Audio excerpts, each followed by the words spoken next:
Hello, you've reached Coach Harbaugh at the University of Michigan. If you are a recruit, please understand we are in a time period in which I cannot return your call. Have a great day, a great week, a great month, and a great year. Go Blue.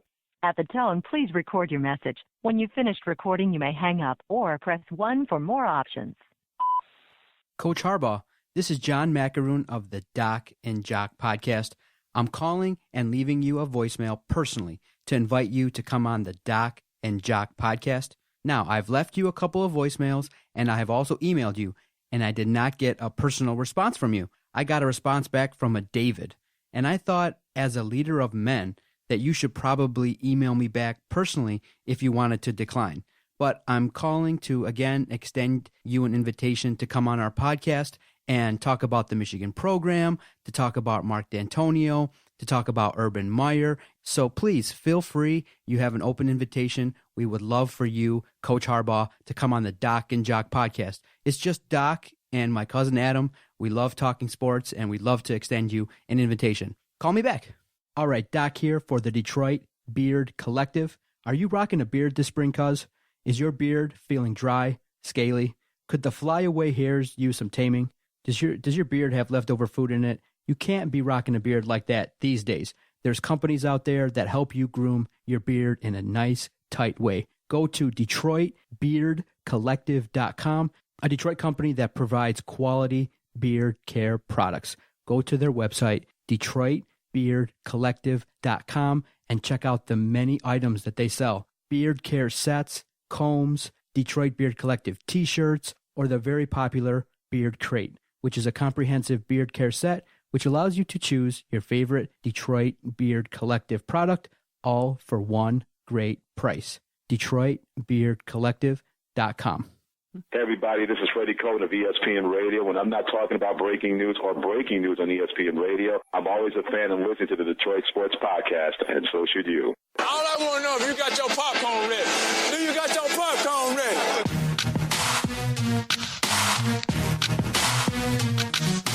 5 seconds left in the game. Do you believe in miracles? Yes! Unbelievable.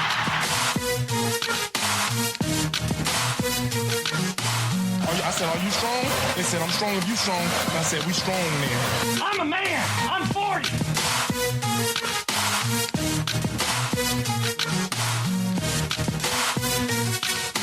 Darren McCarty gets his shots in at Claude Lemieux. And look who came all the way out to try to help. Patrick Waugh. Oh, my goodness.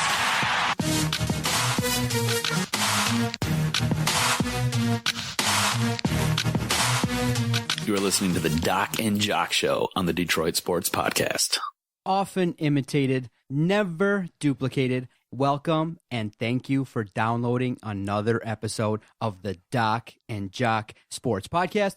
I am the Doc, John Macaroon. Joining me, a man who has been in a room with the Doc, and I have pointed my finger in his face, but he did not clock me. We handled it like grown, civilized men, unlike the New York Jets and Geno Smith, who got knocked the F out earlier this week. My cousin, joining me for another podcast. Is this episode 105 of the podcast?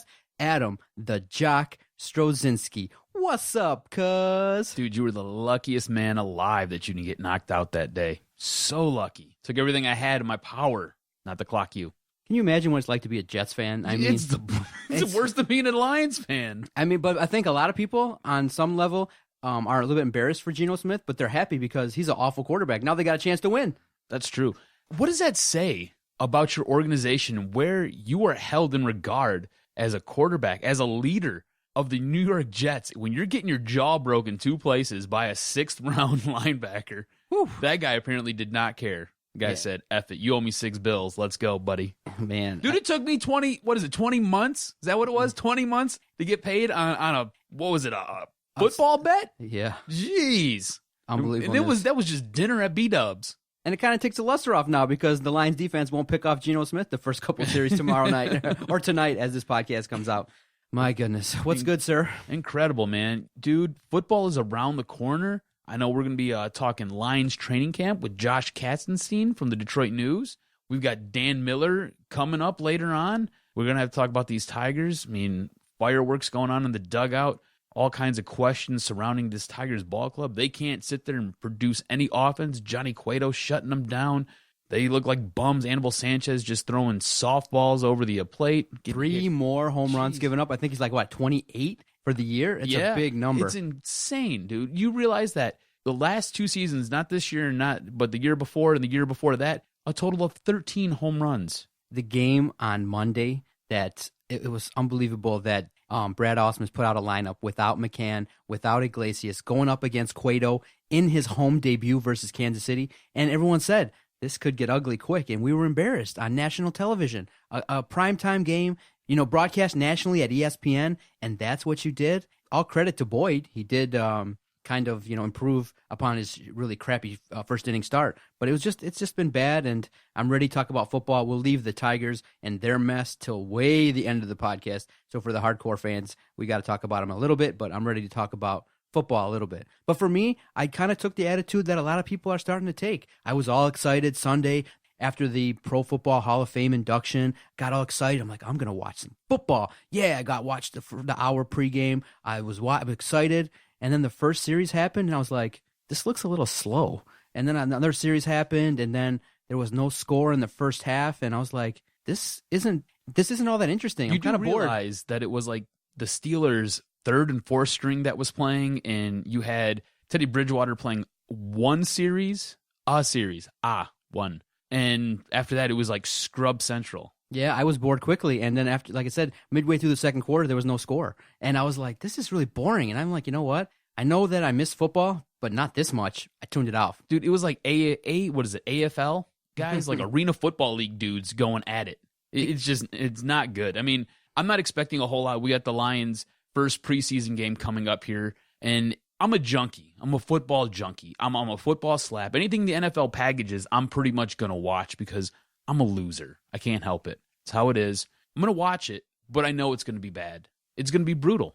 It got me thinking, I don't know, the opening game of the preseason for the Lions is going to be tonight when this podcast comes out. The Lions are playing the Jets. I wouldn't pay full price to go down because you know that Stafford and the first team offense is probably going to get a series, maybe 2. They're not going to showcase a whole hell of a lot. And the preseason is something where you kind of get to see the second and third tier players and who's going to make the team, who fights it out and is going to make the 53-man roster. How much attention I can give it, I'm going to try to watch the whole thing because I'm a Lions fan.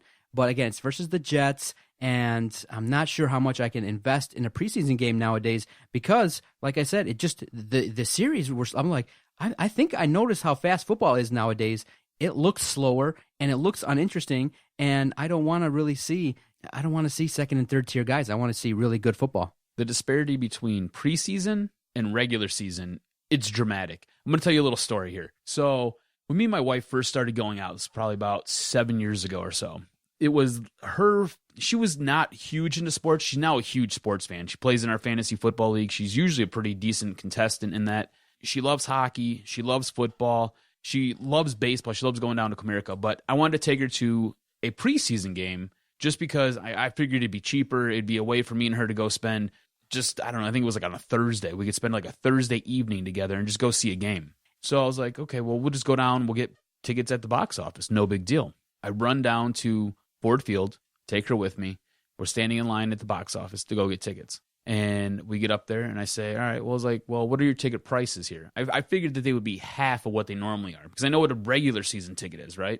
And the lady's like, well, the only seats we have available, they're $75 a piece. I said, what? Why?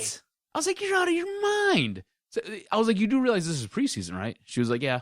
I was like, full price. I'm going to pay full price per ticket to see a preseason game. I was like, I think it was the third one. So, it was supposed to be good. This is the third preseason game. I was like, they're only playing for maybe a half, maybe 3/4. I was like, why do I have to pay you full price for 3/4 of a football game? And she's like, it's just the way it is.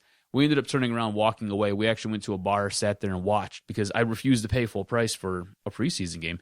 It doesn't make sense to me how the NFL can charge you so much. And so many people pay it. They willingly pay it. And then what you see is they only last a half. If I'm paying $50, yeah, I'm sitting quarter 1 to quarter 4. I don't care. I'm watching the entire game. You're not going to get me to shell out my hard-earned money, and you're going to get 2 or 3 tickets $100 just out the door. And now you got podcasts giving away preseason tickets I've seen on our Twitter page at Detroit Podcast. That's how bad it is that, you won't probably see them giving away regular season games, but preseason games, yeah, those are the games that you kind of can give away, use as contest. And imagine being a season ticket holder and you got to pay those 2 games as part of a 10-game package. It blows my mind. 6 years, 5 to 6 years I paid it, and it was horrible. What I did was I gave those 2 tickets to Kenny, my boy Kenny. We got season tickets. I would give him the pair and say, listen, just give them away to someone who doesn't get a chance to go. I never wanted to see that. And yeah, to be honest with you, I recall, I think I went, do you recall a Monday night game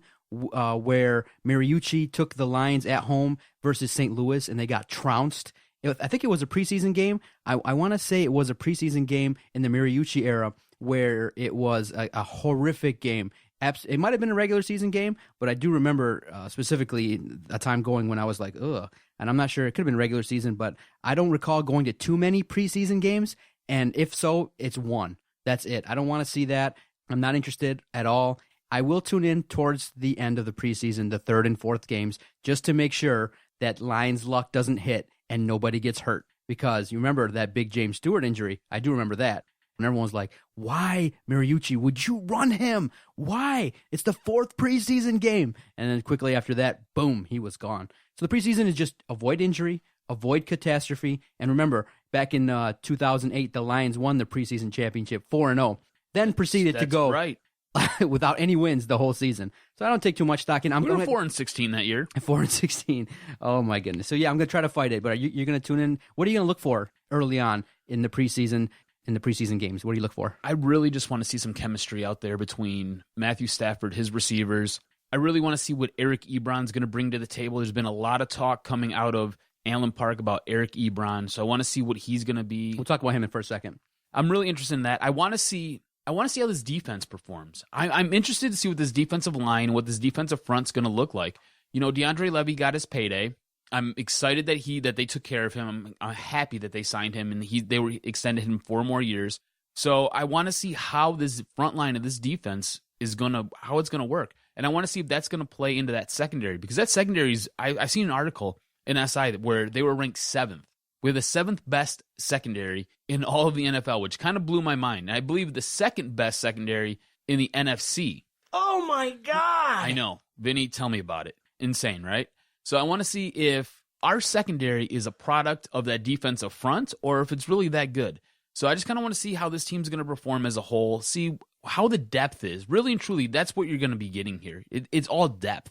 These guys are only going to play, the good guys are only going to play probably the first 5, maybe 10 minutes, and then they're going to sit there and they're going to just ride the pine. There's talk about, do you realize we have a 4th-string quarterback? We do. Apparently, I don't know his name. I think it's like Garrett or something like that. We have a 4th-string quarterback.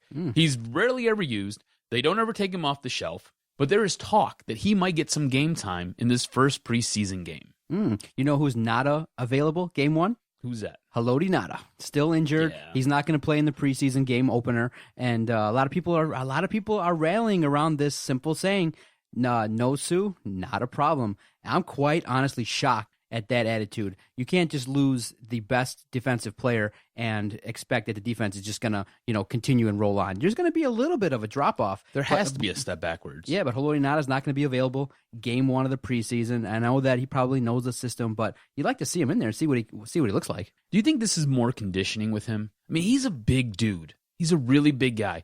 And I know in Baltimore's camp, they would sit there and they would hold him out and they'd put him on the PUP list just because he wasn't in condition to play football yet. So to avoid injuries and to get hurt. I know that they're saying it's a hamstring injury, but I think this might be more conditioning with him. He's not up to snuff yet. He's not in condition to be out there hitting, tackling, bumping around with the other guys. I think this might be maybe a bigger issue with what he did in the offseason, in his offseason training. Maybe he's not ready for football activities yet because he's not in football condition. He does know the system. He has worked with Terrell Austin, but Terrell Austin wasn't the defensive coordinator, I don't believe, in Baltimore. He was what? He was. I think he was the secondaries coach. Yeah. Let me double check for you. Yeah, but you want him to come in. You want to see how he acclimates quickly. But a guy like that, a veteran, he's been through this before, and that's what we've said. I've said it quite a bit. veterans kind of want to avoid getting nicked up too much in the preseason. He's been through this before. There's not too much that he's going to get out of playing in the preseason. He's probably there. He's there in all the meetings. And the big thing is, though, outside of what we expect of him on the field, his presence is going to be needed more with the younger players to show them, hey, how to be a professional, how to, read defenses, how to watch film, how to not sleep in the meetings, how to not knock out your quarterback when you're mad, how to be a professional. And so I think that's what his value is more right now going into the season. So I'm not terribly upset. I definitely want to talk a little bit about Ebron because it's just a fascinating situation where you got a guy who knows that people are dissing him based on his rookie performance. But he comes out and says, my rookie year was just a learning experience. And earlier in the week, he comes out and is like, I'm only going to talk to the DetroitLions.com reporters. That's it. Couple questions. I'm just going to answer and say, me and Stafford are homies again. We're speaking the same language. We're all good. And then people are like, oh my God, he's just going to, the PR mode. Oh my gosh. So I think, what? Good. Don't talk. I don't want to hear you talk. I want to see you catch the ball and dance in the end zone and not get hurt. That's it. Then the next day, he's like, he gets the heat. All the media are all like, oh my God. Ebron's not going to talk to us. Oh my God, this is horrible. I'm shooting out text messages to, our insiders, and they're like, everyone's been great, but Ebron. Okay, fine, no problems. But then what do you see? All the reporters are sitting there with the microphone in his face, and they're all like smiling like, oh, we got Ebron to talk. And what does he say? He's like, oh, I wasn't disappointed. I had a learning experience my rookie year, and I'm just going to handle my business and blah, blah, blah, blah, blah. I'm like, you know what? Stand by your conviction and make a decision. Why are you waffling? I kind of like the Ebron that doesn't speak a little bit better than the one that does. So in my opinion, stand by your ground. Lions fans just want you to score touchdowns. I'm not too terribly interested in your thoughts about your relationship with Stafford or things like that. I just want to know. And I'm not interested that you got him a personalized Nikes for his wedding. Great, good stuff. I want to know when it comes down to it, 3rd down and 8, you're going to make the play. You're going to get us touchdowns. That's it. First downs and touchdowns. That's all I want from Ebron. This whole media nonsense, horrible. Terrell Austin was the secondary coach in Baltimore.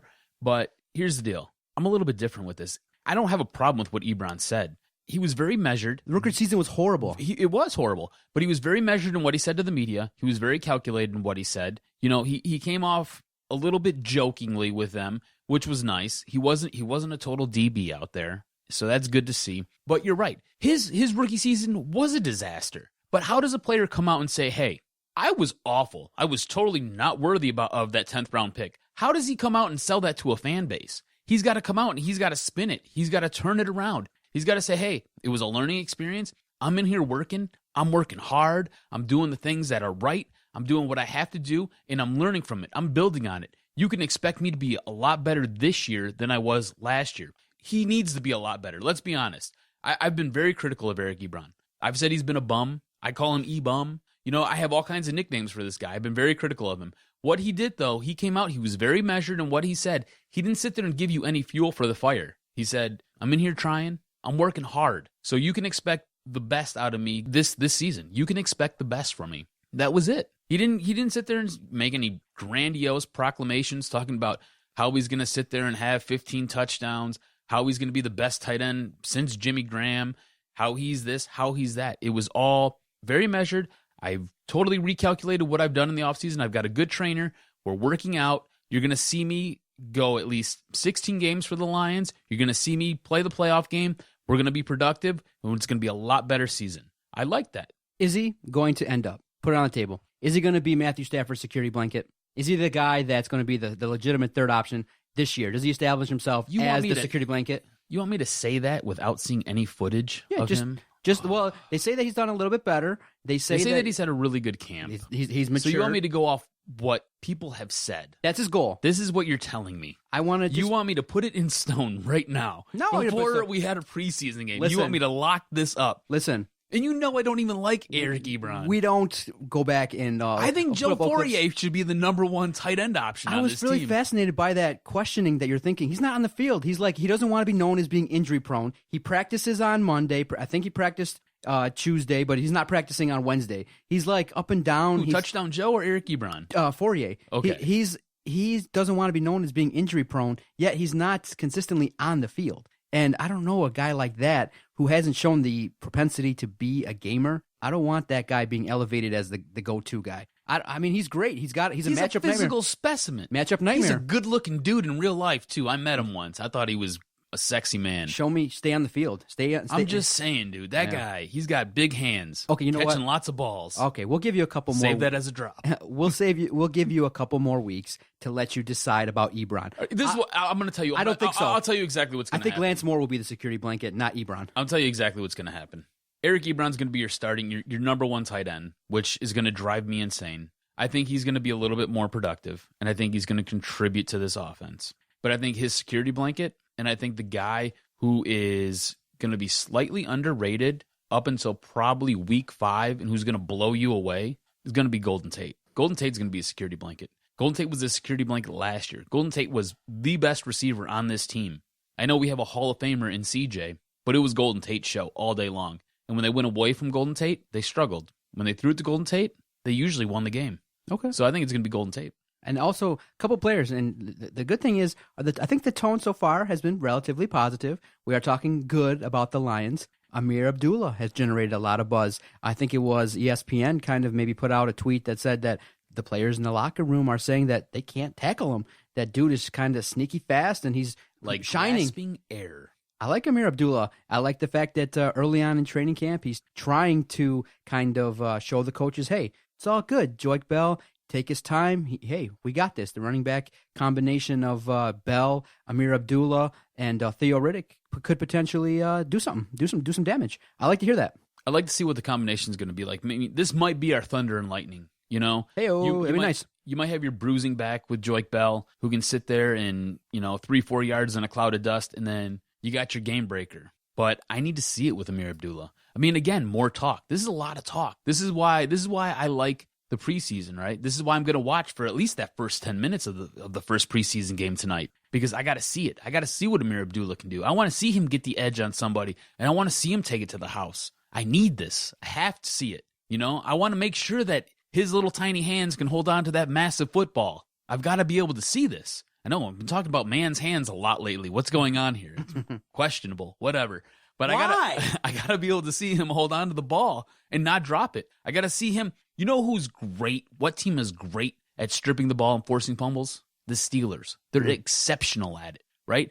I gotta see him be able to go against a team like the Steelers defense that does nothing but grip and rip for the football. Chicago does it well too. Peanut Tillman's exceptional at it.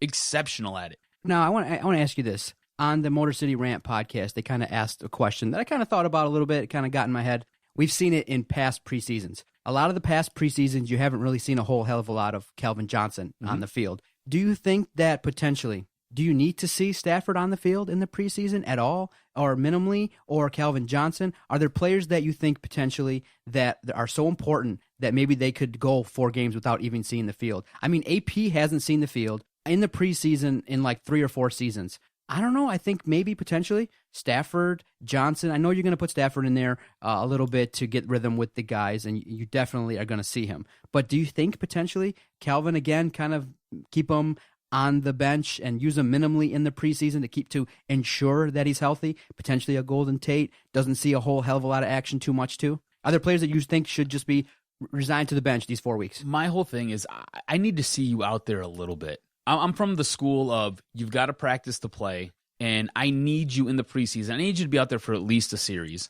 I know that a guy like Calvin Johnson he's gold for this franchise. He is one of the faces of this franchise. Matt Stafford is the face of that offense, if not this franchise. We had that rant where I sat there and I lost my mind because I just didn't understand why he was the guy that was all over every magazine that you've seen in the drugstore. But these guys have to be out there. They have to go at least 1 series. I need them to be out there 1 series because if I'm a coach, if I'm watching this, I'm looking for certain things. I'm trying to sit there and pinpoint if he can run the route, if he's getting the offense, if the timing is there. The preseason is all about timing and working on little subtleties. You're not going to put in the whole playbook and expect these guys to go out there and sit there and gear up like it's, week 9. You're not expecting that. But what you want to see is Calvin Johnson sit there on a fade pattern, get his 5 steps and then cut. And you want the ball to be there. You want Matt Stafford and you want him to sit there and you want the ball to be there. You want to see him break. You want to see him turn. You want to see him catch the ball and you want to see him to get upfield.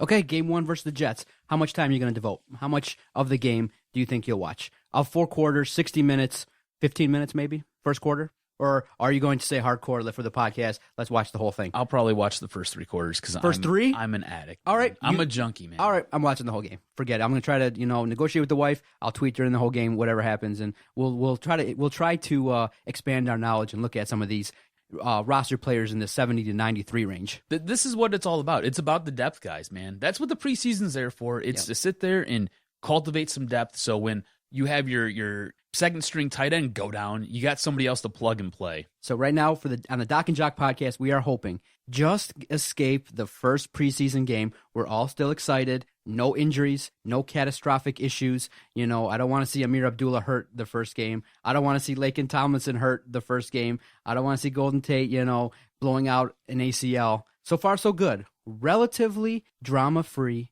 in the early parts of training camp. I like that. And quickly, yes or no, don't have to give too much thought. We talked about it on the Motor City Sports Rant a little bit too. Aldon Smith was let go. He's not going to end up with the Lions. It's not going to happen. I brought up the point that, hey, the guy with 40-plus sacks in the first 4 or 5 years of his career, super talented, but he's troubled. He's probably going to end up with a team that likes these guys, like a New England or a Oakland or a Dallas. He's not going to end up in Detroit, but would he fit a need here? I know that there's a little bit of depth at linebacker, but a lot of reports are Kyle Van Noy's not really doing all that much. Worth a look? I always think it's worth a look because he's an exceptional talent, right? But he's got to sit a year. I haven't heard a thing. Yeah, okay. He's got to sit a year. Right. He needs to be talked to. He needs to be on your couch. He needs to come in for a few sessions. Oh, real. And he needs a live-in house buddy, somebody who's going to help him. I don't know if you're an AA sponsor. I don't know what you are, but he needs somebody there to sit there. And if he starts to veer off the path, pulls him back and gets him right, because that guy's got a ton of issues. I just wish that, boom, like 2 weeks later, you're like, boom, the Lions are looking at him, buzz, nothing. It's just that trouble players are tough to bring in. I don't think anybody's looking at him. Have you heard anybody? Nothing. Yeah. I'm kind of surprised. That's really bad. They're waiting for the league to rule on this because he already sat 9 games last year. Yeah. So he's got to sit at least 16. That's the issue. That's the issue, is that he's not going to be available for you. Exactly. So he's going to need someone to watch him. And if you sign him to a contract, it needs to be team favorable. Here's minimal salary, and it's all bonus laden. It's kind of like what he had with San Francisco, because he sat there and restructured his deal, and it was worth a lot if he would follow the steps. Because that was great Lions talk. Stay with us. One of our Lions insiders, Josh Katzenstein from the Detroit News, Detroit Lions beat writer, is going to come on and talk a little bit about the Lions, the preseason, and some players to look for and see who are achieving and underachieving so far in training camp. Stay with us. Josh Katzenstein, Detroit News, Doc and Jock, Detroit Sports Podcast.com.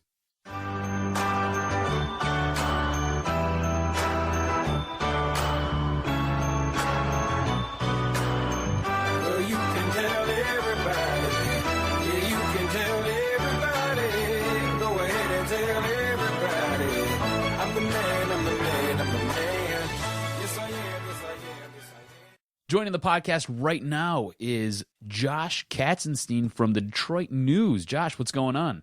Not a whole lot, just writing stories as always. How you guys doing? Not too bad. We're doing great. What's been going on in training camp, man? What are some of the big stories that you're following out there? Well, I hate to continue to boost the confidence of Lions fans, but I mean, really the daily surprise seems to be Amir Abdullah. I mean, he looks like he could be a really, really good player. I'm not ready to go any further than that, but, I mean, he seems like he's good running the ball inside or outside. He looks like he has really good hands as a receiver. I haven't seen him put a single ball on the ground yet. I know that was a big, issue people had with him coming out of the draft because he had a lot of fumbles early in his career at Nebraska, but I actually talked to him about that, and he said a lot of those came as a returner his first couple of years. So, he doesn't think, that's really a major problem of his. And really, I mean, at this point right now, he looks like he's better than Reggie Bush was a year ago when he was healthy. So if that's the case, and if that transfers into the season, I think the Lions offense should be, significantly better than it was last year. The way it's sounding, it sounds like Joique Bell might be in jeopardy of losing his starting job. Is this right? Can I read between the lines here a little bit? Yeah, definitely. And I mean, he really should have been put on notice as soon as the Lions drafted Abdullah. I mean, to take a look at what happened in Cincinnati last year, Giovanni Bernard had a really nice year as a rookie, as a receiver and a runner. But then, Jeremy Hill comes in, and I think it took till like week 6 or week 7, and all of a sudden Gio Bernard was an afterthought because Jeremy Hill was a 2nd-round pick who started playing well, proved that he could be an all-around type back. And, I'm not sure that the Lions are going to, necessarily give Abdullah the kind of load that Hill got, especially towards the end of the year. But I would think that a 50-50 split would definitely be in the cards. And there could be, some games where Abdullah does get more work than Bell just because he is quicker and has that big play ability. A lot of talk early on in training camp revolves around the Lions' depth. Relatively speaking, for the Lions, there's increased depth all across the roster. Speak to that, and what are you seeing in terms of early players that are shining in training camp? Well, I think there is improved depth at certain spots. I think one of the spots that really upgraded theoretically was the offensive line. Obviously, we have to see how guys like Travis Swanson, Laken Tomlinson, can adjust to the NFL once they get in there. But having a guy like Manny Ramirez, he's a lot better than Garrett Reynolds was as a backup interior guy, or I guess Travis Swanson was the top backup interior guy last year. But you'd think that he's better than Swanson was as a rookie. At tackle, whenever Waddle comes back, Lucas, now has some experience from last year.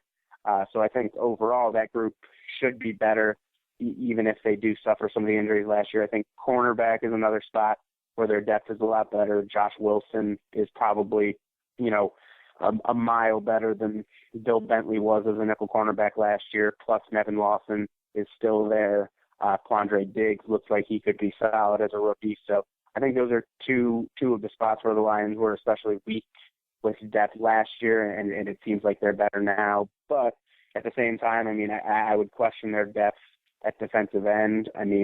Devin Taylor has flashed at times in training camp, definitely, but he really couldn't do a whole lot last year in his second season. So, Darryl Tapp, another guy that has looked good in camp, but he'll be the guy initially replacing George Johnson, who had 6 sacks last year. So, you have to see that these guys, along with Jason Jones, who was better last year with 5 sacks, but the Lions need him to be, a premier player on that defensive line with Sue gone. So I think that, we have to see if these edge rushers can actually help make up for the lack of interior pass rush the Lions will have. But I think time will tell there. But for the most part, I think the depth is improved, as you said. Josh Katzenstein from the Detroit News, kind enough to give us a few minutes. Now, earlier in the week, some news was made with Eric Ebron in regards to his decision at the time to only speak to DetroitLions.com reporters. It only took a couple tweets from yourself and a couple of retweets from myself to get him back talking to the media. How excited were you to getting a chance to interview Eric Ebron and the information that he's kind of been presenting, maybe turning a new leaf and being a little bit more open to talking about his experiences in training camp and the upcoming season? Well, I'll be honest. It really didn't bother me that much. So I wouldn't say that I was excited when he started talking. I actually wasn't even in on that interview until the very end because Coach Caldwell was talking at the time. So I had a few questions for him, and my coworker Rod Beard went over and talked to Ebron. But it's just a question of fairness. A lot of the players are great with the media, really helpful, anytime we ask them anything. But there are definitely some players, young players, I would say, that don't necessarily understand the difference between, what the team website's job is and what, real reporters' jobs are. So, it's just a question of fairness. And before any of the tweets came out, me and some other reporters, got in the ear of the Lions PR department to make sure that, they were aware that Eric Ebron had not been fulfilling his obligation. These guys are supposed to talk once a week. So, we wanted to let them know that he hadn't fulfilled that. And so they talked to Eric, obviously, convinced him, and he gave a great interview. He gave some insight into, what his rookie year was like, what he wants to do this year. And it's never, at least from my experience, it's never that I need to talk to someone, that I want to talk to someone. It's always that the fans want to hear from these guys. This is a first-round pick last year. Fans are really curious about everything that he does and everything that he says. So, the more he says is definitely better for the newspaper and for the fans, I think. All right, Josh, since we're on tight ends, is Ebron going to be the number one guy in San Diego come game time? Yeah, I think so. I mean, I'd be surprised if it's anything less than a 50-50 split in Ebron's direction, just because I think you'll see a lot of two tight end sets. And I think that, I mean, even though Brandon Pettigrew has looked pretty good in training camp as a receiver, I don't know that the Lions want to utilize him in that way. I mean, he only had 10 catches last year, so I don't know what's going to change in the coach's mind from then until now that it's going to make them want to utilize him down the field. And I think Ebron gives you a big play threat that can, take a little attention away from Golden Tate and Calvin Johnson. So I think the Lions are going to use him a lot. And I think even if it's 50-50 week one, I think it's steadily going to increase in Ebron's production. Shouldn't Joe Fourier be more of a part of this offense? Isn't he more like a Jimmy Graham type guy than a guy like Eric Ebron or Brandon Pettigrew? I feel like he's the forgotten tight end here. Besides height, I don't think there's anything that Jimmy Graham and Joe Fourier have in common.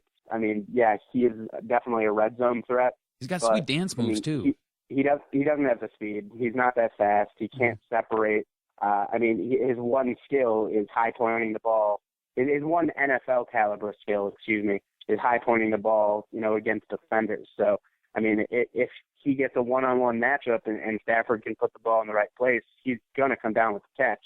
And that's something that you definitely want on your offense. That's a guy that, is definitely a nice luxury to have. But, I mean, Ebron is much better at running routes and getting open. And as long as he can prove that he can catch the ball, I think that he's going to make, what Fourier does for the most part expendable. Now, the culmination of the work in training camp is the games. Now, tonight, when this podcast comes out, the Lions will play their first preseason game versus the Jets. Now, for you, as a Detroit Lions reporter for DetroitNews.com, how do you kind of follow the first preseason game and kind of give us a little bit of insight for Adam and I, what we can keep an eye on and look out for in an early game one preseason game? Well, I mean, for the newspaper purposes, because it's a night game, unfortunately, I have to detract some of my attention right when the starters leave to get some content in for the newspaper in time. But I mean, besides watching, what Matthew Stafford, Calvin Johnson, and the other starters like Stephen Tulloch are doing, one thing I always try to watch is who's playing in the first special teams units, because that's generally a good sign of who's in good standing with the team, because they want those guys that are going to be playing, kick coverage and kick blocking and punt coverage. They want those guys to, have some time to meld and build a rapport with each other. So typically you're going to see guys that will make the team covering those kicks and punts. So I always take a look at that. Any guys that are in like a strange personnel grouping, like I don't remember this happening last year, but not in the preseason anyway. But I mean, if the Lions have 3 safeties on the field, that could be a tell that, that's something that they want to use during the season. Maybe they'll use a little more dime package in the preseason game. So you just look to see what's different and what's new from the year before, because, even though we don't necessarily see everything that they're working on in practice, the game is really a chance for them to, try out some new ideas against other teams to see if they want to use that in the regular season. On the phone with us right now is Josh Katzenstein of the Detroit News. Josh, we've talked a lot about the offense. What are your early impressions of that Lions defense? There was a lot of turnover on there. Well, there wasn't much, actually. I mean, just the defensive tackle spots. Other than that, I mean, yeah, they lost George Johnson, but really, I mean, they're bringing back 9 of their 11 starters, and I think the defense should be really solid. In training camp, for the most part, you're going to have the defense win one practice and the offense win another, and there really hasn't been a stretch where either side has dominated. But for the most part, I think the Lions' defenses look really good. And even though Ndamukong Suh's gone, and then, Nick Fairley and C.J. Mosley too, I think that that back 7, with their linebackers, with Tulloch back, with the entire secondary returning, I think that should be able to make up for part of the loss of interior production. But again, we'll have to see just how well Haloti Ngata is playing and how well either Tyron Walker or Karan Reed can play in the defense until we know whether it can be, a top 10 team or a top 15 team on defense. All right, this is something John and I have been kicking around here over the past couple of days since the news broke. Aldon Smith was released from San Francisco. He's probably going to have to serve a lengthy suspension because last year he served 9 games. We're guessing he's going to have to sit at least a year. When Aldon Smith is reinstated into the NFL, he's a player with some talent. If you were the Lions, put your GM hat on here. If you were the Lions GM, would you take a risk or a flyer on a guy like that? I don't think I would. I mean, it's hard to say. Personally, I don't know. I mean, I would have to do some digging. I think if I was the GM, I would be more open to it than I think the Lions and Martin Mayhew are. I think they've really proven over the past couple of years since Jim Caldwell's been around, and really since the Titus Young draft, that they don't want to take players that have risks off the field or on the field with injuries, with a guy like Jahvid Best.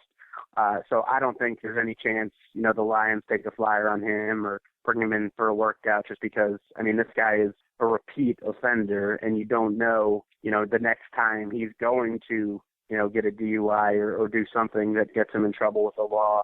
And then that costs him another season or maybe ends his NFL career. So I don't think the Lions are looking for that kind of negative publicity right now. Jim Caldwell always talks about the high cost of low living, and part of that high cost is losing, this privilege that it is to be playing in the NFL. So, I mean, you look, the Lions traded a pick where the Broncos took Shane Ray, a guy who had some question marks coming out of college. I mean, if they were willing to take, someone with some risk, they might have taken him or Brady Gregory. But, I mean, at this time, I don't think there's really any chance that Aldon Smith will ever be a Detroit Lion. We'll let you go on this. Going into this first preseason game tonight, how can you describe the demeanor of this team thus far through training camp? Well, I'll go with one that Caldwell used right before camp opened, and I think it's a hungry team.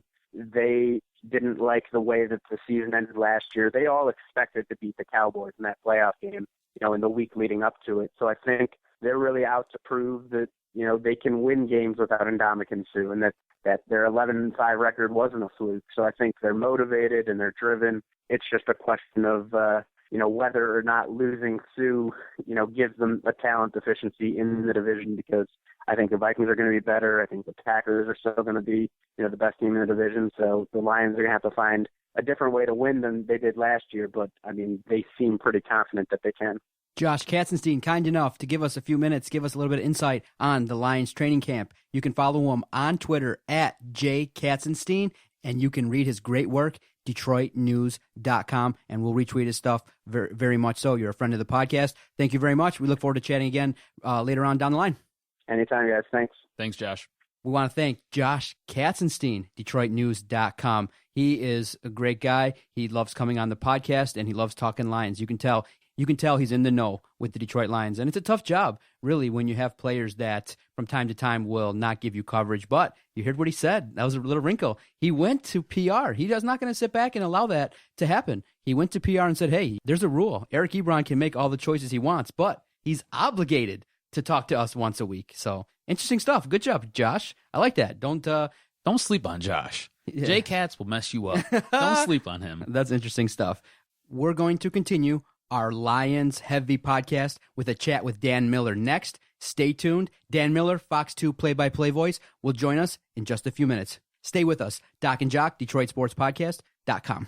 Doc and Jock here for Fanatic U, the official outfitters of Detroit Sports and the Detroit Sports Podcast. Fanatic U has a massive selection of t-shirts, hats, and jerseys representing your favorite Detroit teams. Visit FanaticU.com today and check out all the sports gear that you can deck yourself out with. Or stop by one of Fanatic U's 6 convenient locations in Garden City, Taylor, Southfield, Novi, Fraser, or the newest location on Brush Street in downtown Detroit, 1 block away from Comerica Park and directly across from Ford Field. Fanatic U is the spot for the newest, trendiest, and hippest gear in the D, so visit a location near you or check them out on FanaticU.com. And if you go to FanaticU.com, use the promo code DSP and get an extra 15% off, even clearance items. Fanatic U, the official outfitters of the Detroit Sports Podcast and Detroit Sports. Doc here for DetroitSportsNation.com. Please go and check out their website dedicated to Detroit sports. They have great articles, great writers who are dedicated to providing great content for the city of Detroit and all the Detroit teams. DetroitSportsNation.com has a huge presence here on the podcast because they have great writers. We've had them on our podcast talking about all the issues regarding the Detroit teams. They are very dedicated and they're very passionate, and that's why we were drawn to them. They have been very supportive of us. You can go to DetroitSportsNation.com/podcasts, and you can find the Doc and Jock podcast, the Motor City Sports Rant podcast. By going to their website, you give them support too, and you can read great articles, strong opinions regarding all Detroit teams 24/7. Other organizations are downsizing. DetroitSportsNation.com is looking to expand all the time. Please do us a favor, support those who support us. Visit DetroitSportsNation.com.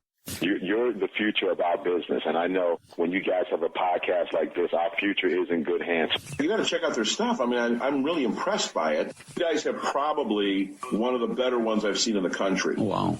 In a short period of time, you've done good work. Look at me kissing your face. I know.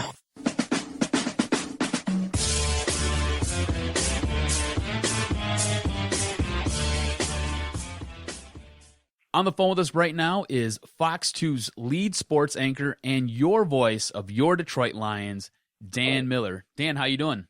I'm doing great. How are you? Excellent. Thank you for coming on and taking some time with us. This is your umpteenth season doing Lions play-by-play. Do you still get excited when the preseason rolls around? Oh, yeah, because I think it's the start of something, and it's, you have seen 2 weeks of practice for the most part. You're ready to see some of these guys go out there and hit somebody wearing a different uniform. So there's a lot of things about the preseason that can be kind of a drag, but I think at the same time, when you get a chance to see guys like Ameer Abdullah, or you get a chance to see what a Kyle Van Noy or Eric Ebron has come back like, there's a lot of things that I want to see over the next couple of weeks before the regular season starts, and a lot of things that we're going to see in the next couple of weeks that will impact the regular season greatly. What should fans be looking for in this first preseason game? There are certain, I think you can look at individuals to see where they are. I just mentioned a couple of them. I think you can look at units like the offensive line to see where it is in its development. I think the defensive line, with particularly the interior where they lost their top 3 defensive linemen, I think that's going to be key as well. Just some young guys across the board to see where they are. Nevin Lawson coming off a very significant injury. Can he be a contributor cornerback? Darius Slade, you pick up where he left off last year. Who's going to grab that other linebacker spot coming out of last season? How does Tulloch look once he gets back in there? Are there any wide receivers that can step up and kind of grab one of those jobs behind Golden Tate and Calvin Johnson? Backup quarterback. I think a lot of people want to see what Kellen Moore looks like when he gets a chance to play in there. Could he possibly take the number 2 spot? I think there's always things to watch in preseason, and I think you have to kind of get past the game as a whole sometimes and get into the individual stories. Now, last season, Dan, the big story was, the whole Sue contract situation and not getting it done. This year, the Lions kind of avoided that. They locked up their key guy, DeAndre Levy. They re-signed him. Can you speak to a little bit of the progression that you've seen with DeAndre Levy and his importance with this Detroit Lions defense? Well, I think he's gone from a guy that was a questionable draft pick in some people's eyes. People thought maybe the Lions overdrafted him, to a guy who's now one of the better linebackers in the league. He was second in the NFL in tackles last year. He's impactful in this defense. He does exactly what they ask him to do. He's terrific in coverage. And it certainly serves this franchise well that they were able to lock him up for, a multi-year deal and not have to endorse something where he, leaves as Sue did, or they have to franchise him. They made everybody happy. They got a deal. He's got a deal. And I think it's the perfect outcome. And, the nice thing about this preseason has been there's barely been a ripple of any kind of news that's been distracting at all. It's all been either good news or it's been about football, and that's what you want. According to Doug Farah, the Lions have the 7th best secondary in the NFL. Is this right? Can we actually believe in this secondary? I don't know that I could sit here and tell you 6 better ones and 6 worse ones, but I can tell you that based on what we saw last year, if they come back like they played last season, it's pretty good. We know Glover Quinn is a very good Pro Bowl level player. And Rasheem Mathis, what he's been able to do in his mid-30s now is pretty incredible. And, he's played some of the best football of his career last year. Darius Slade took a huge jump last year, and it's going to be fun to see his development this season if he can keep moving in an upward trajectory. And James Ahedebo is back, and I think he just kind of gave them he was a solidifying factor on that defense last year. He's a veteran. He's been around. He's an emotional leader on the team. I think there's still a question about who's going to be the nickel back, but I think when you start with Quinn and an emerging player like Slay, you're in a pretty good spot, and then throw in a couple of veterans like Ahedabu and Mathis, and I think they are in good shape. And again, I can't sit here and tell you, how many defenses out there, and they'll be impacted too by how that defensive line plays. The defensive line is being restructured, losing the interior. So all those things will factor into it. But from a talent standpoint, I think they feel pretty good about what they got. Speaking of Darius Slay, he's come out and said that you can refer to him as Earth because he's going to cover everything. Do you like that confidence coming from your upstart cornerback?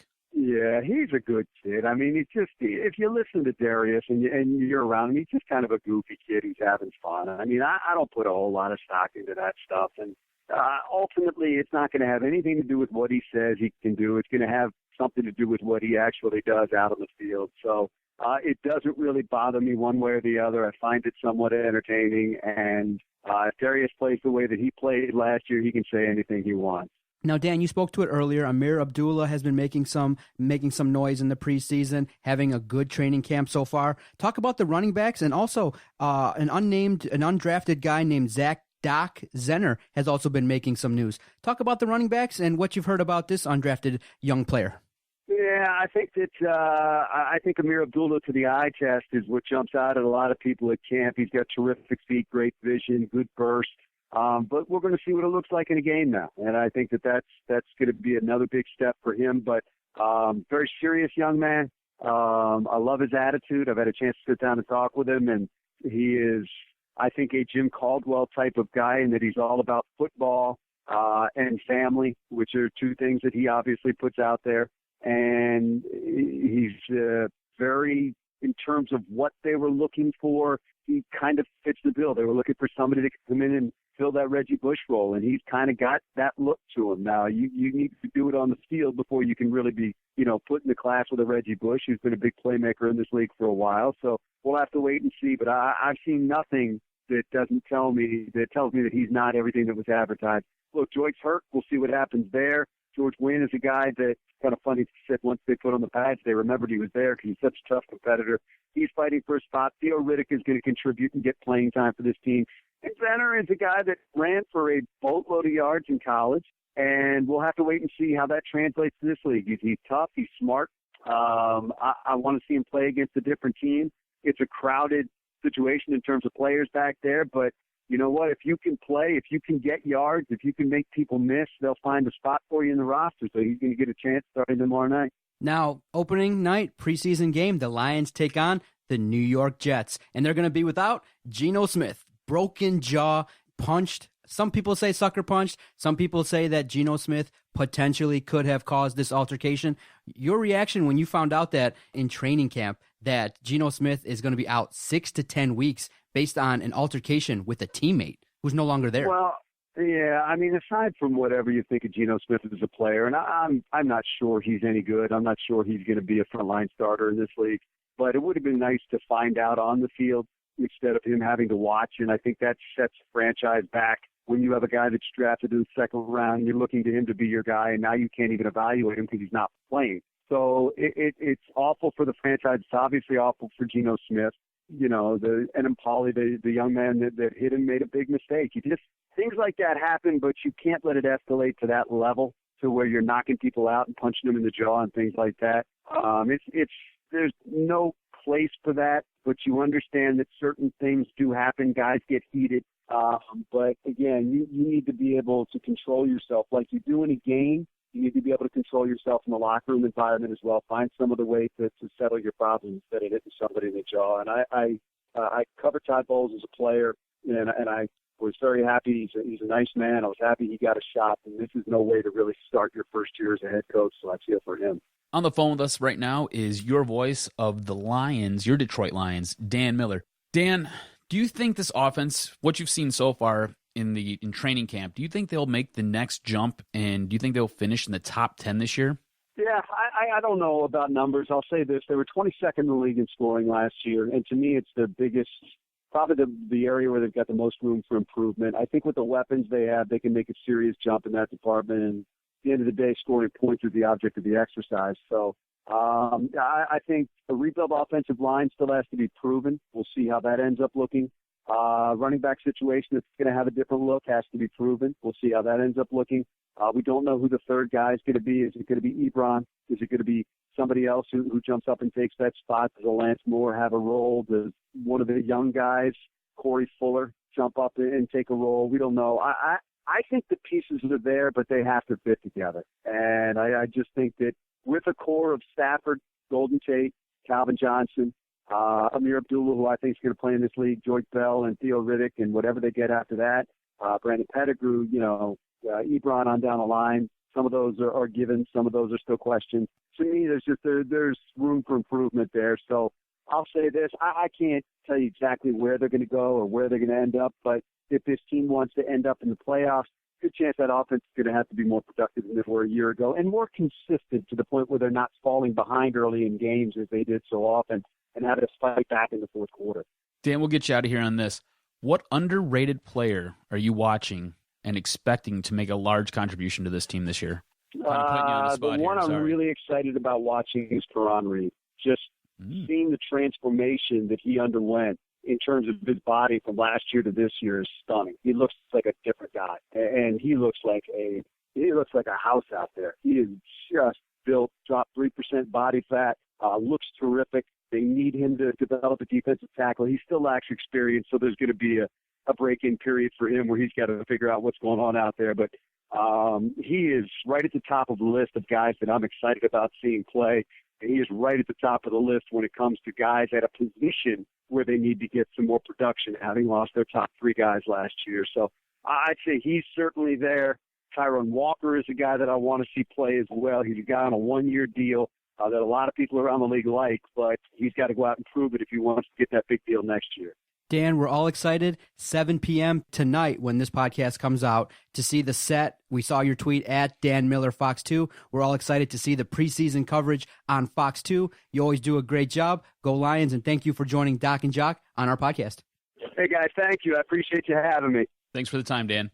That was Dan Miller, Fox 2 Detroit. He's great, really. Anytime you throw him a message and say, hey, we'd love to talk Lions with you, he always responds very quickly, and he's a friend of the podcast. Dan Miller, we really appreciate him coming on the podcast and sharing his knowledge, his vast knowledge of the Lions.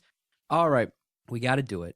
We've had a great almost hour talking to our Lions insiders, talking football, talking preseason. I'm going to put a little Periscope action on it, too. We just got to talk a little bit. We're only going to keep it to about maybe 10 minutes. We'll try our best. We got to talk a little bit about Tigers are taxing our Detroit Tigers. Man, it's bad. The taxing Detroit Tigers. Listen, a lot of people are tweeting, and we've said it like 3-4 weeks ago. People are playing video games. People are now watching football. They're doing their gambling, and the Tigers a little bit are fading away. When you talk Tigers, it's like a big fat dial tone. Nothing is really there to kind of grab your attention. It's just kind of dull, and you got look, now when you have a season like this, you start seeing the wrinkles and the problems. Victor Martinez comes out and is like, if you don't play baseball, you can't talk. I'm like, oh, okay. This is your best Victor Martinez, huh? I'm like, okay, Victor, sorry to have an opinion. Sorry, I'm a paying, investor in your club, and you ain't satisfying, you ain't, the return on investment is garbage. Sorry, I have to watch 162 games of this crap.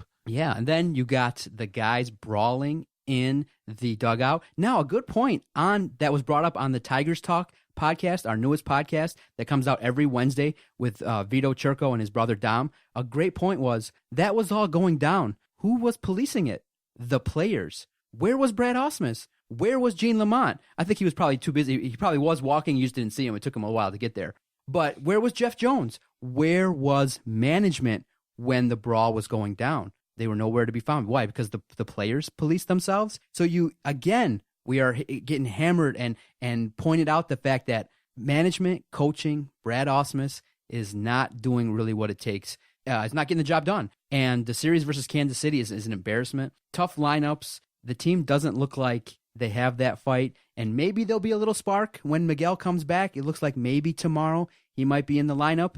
But right now, it's just really hard. I'm really trying and struggling to stay afloat with this team. I'm watching the games, but I'm finding myself getting out of the way in the sixth inning. The one thing that you said when you were talking about McCann and Iglesias getting into it, the players are policing themselves.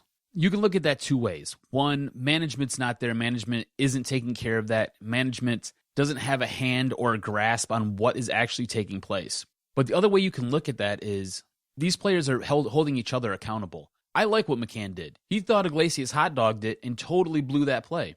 And he went up to him and said, hey, you got to make that play. You're better than this. Iglesias took it to heart, apparently, and tried to shove him. Looked like a little fly getting swatted away, though. But I like the fact that the players stepped in. You've seen Anthony Gose come in. You've seen Victor Martinez come in. I guess Miguel Cabrera had to sit down with Iglesias as well. You like that the players got in the middle of it and pulled them apart, sat them down, talked to them. Iglesias, apparently this isn't the first time that he's done this. He apparently has had a few issues in that locker room with a few players.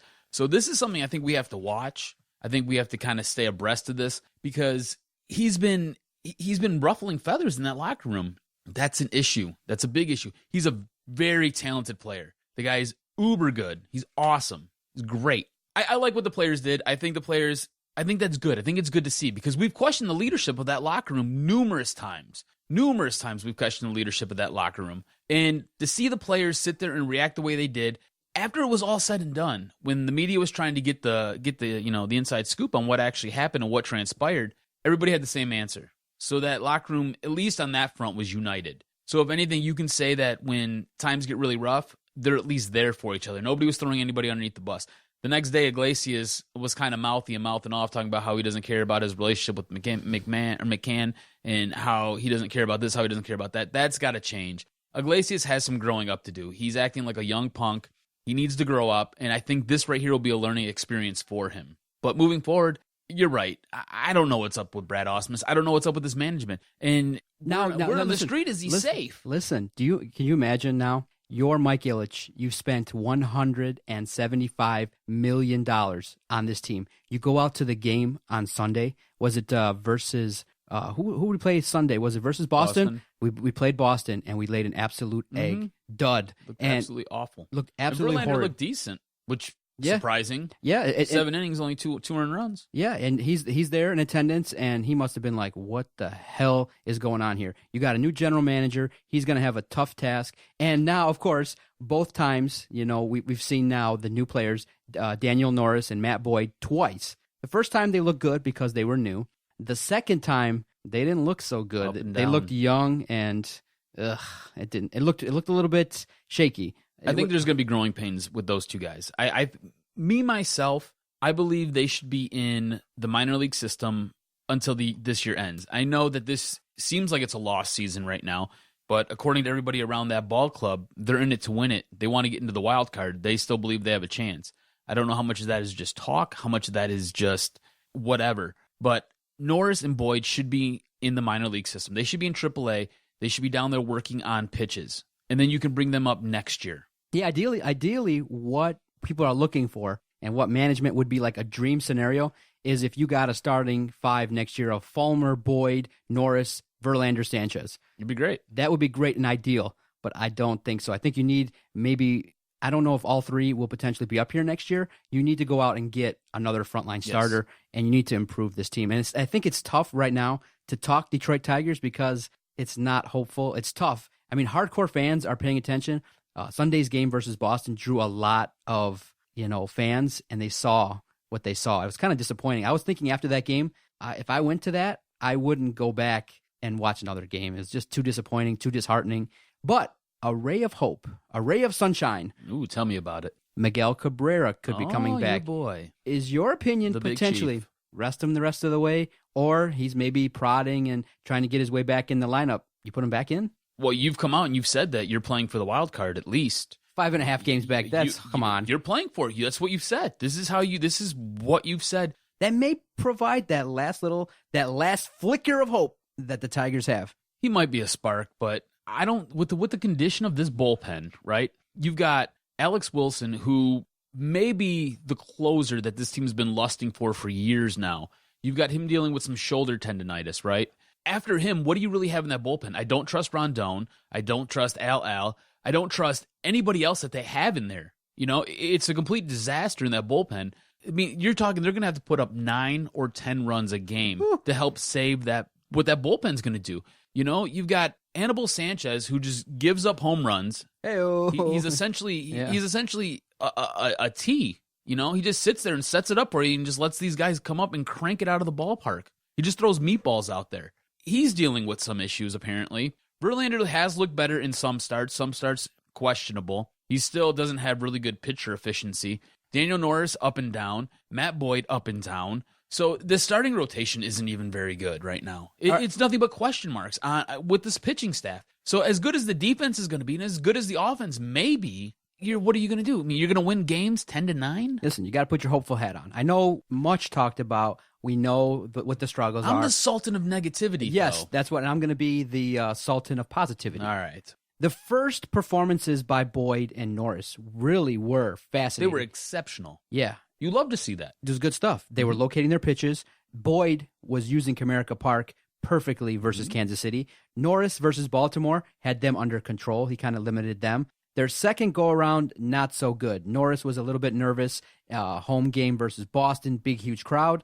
It's kind of settled down a little bit. So did Boyd. But their second performances kind of showed you a little bit that their velocity, not 100%, not similar to Price. Price gets up there. Those guys are a little bit, you see, they rely on the art of pitching. Pitch to contact. They can get guys out with strikeouts, but they are going to have success potentially at Comerica, which is a pitcher's park. Around the league, though, that's going to be something to kind of look to. But I kind of like it. Fulmer in the minors, quickly he's going to move up because in AA, he just dominated. This is the thing, though. This is why I feel like they should be down in AAA right now. They should be working on their craft, working on pitches. This is what the Tigers do, and this is why they ruin pitchers. They rush them up too soon. It took forever to kind of see the potential that Rick Porcello had, and then you traded him off to Boston, and now he's a human gas can over there. I mean, they've ruined so many pitchers by doing this. And you know what? A lot of it is hype and buzz and marketing. Yes. They wanted to say, listen, we got our guys. They got potential.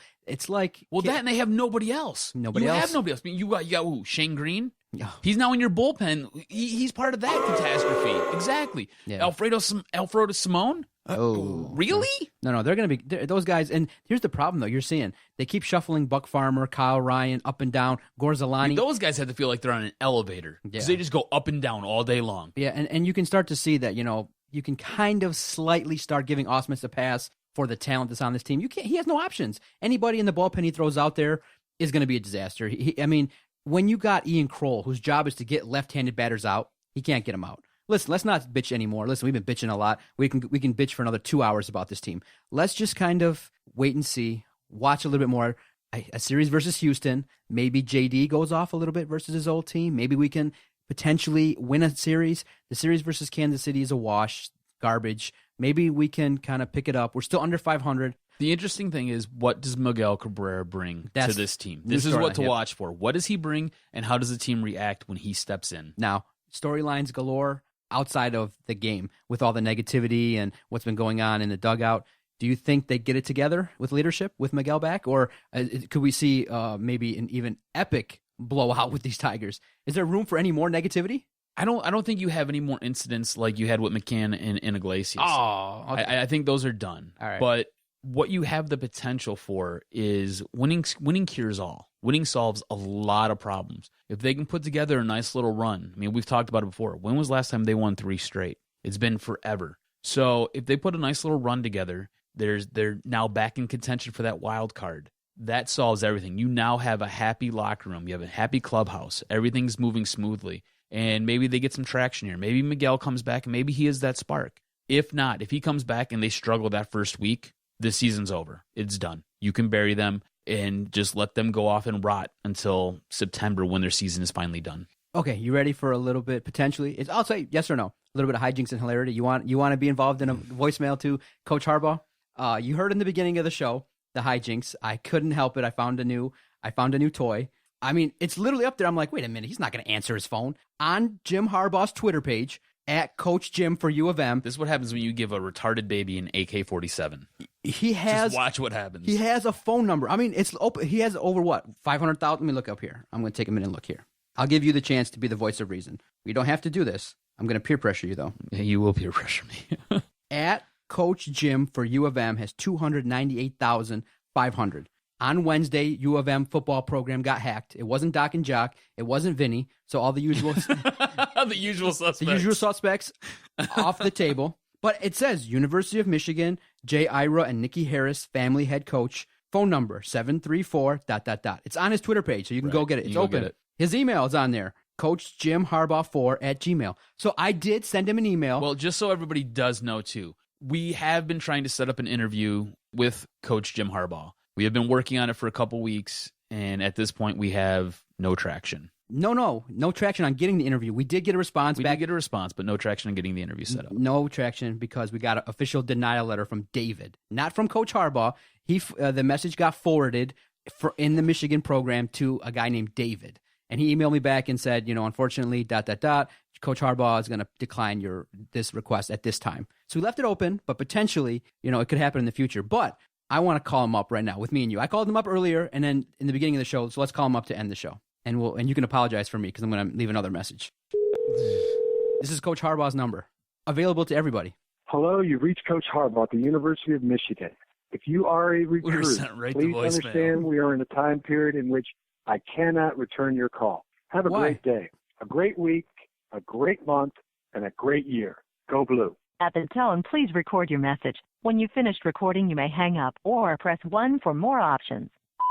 Coach Harbaugh, this is John Macaroon here. I know this is your favorite guy. I'm your favorite caller. This is probably the third call you've received from Doc from the Detroit Sports Podcast. You're live on our podcast. We're leaving you a voicemail because I'd love to talk with you, and I'd love to have you on our podcast.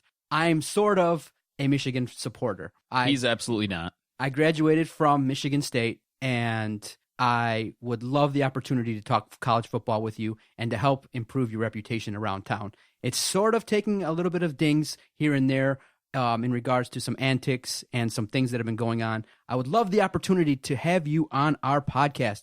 Come on, join us. I don't know why you haven't personally responded to my many overtures, but I really would love for you to come on the podcast. And it's kind of one of those things where if you did that for us, it would make my life. Coach Harbaugh, this is Jock, and I bleed maize and blue. We would love to have you on. We've made a couple overtures, like John said, to have you on the podcast. We'd love to discuss college football with you. We'd love to discuss the Michigan program. If you do have time in your busy schedule, please reach out to us. We have left you our number and our contact information, so please contact us. Thanks. And I'm sorry about John. I will try to keep the phone away from him. Yes. Okay. I'm going to probably show some restraint and not do this, but if we continue to not hear from you, we will be leaving more messages at your number that you notified everybody about. Thanks. It's just Doc and Jock, two podcasters who love talking sports and love getting interviews. So call us back. Why not? We just want to hang. Go Blue. Talk some football. Go Blue. All right. That was it. Podcast episode 105 in the books for the Jock, Adam Strozinski. I'm the delinquent Doc, John Macaroon. Great podcast because I love doing it. It was a great time. Great afternoon. Killed a great Wednesday afternoon. Thank you so much. We'll see everybody next week. Go Blue. And all I can say is Detroit Sports Podcast scores. I have voices in my head. They counsel me. They understand. They talk to me.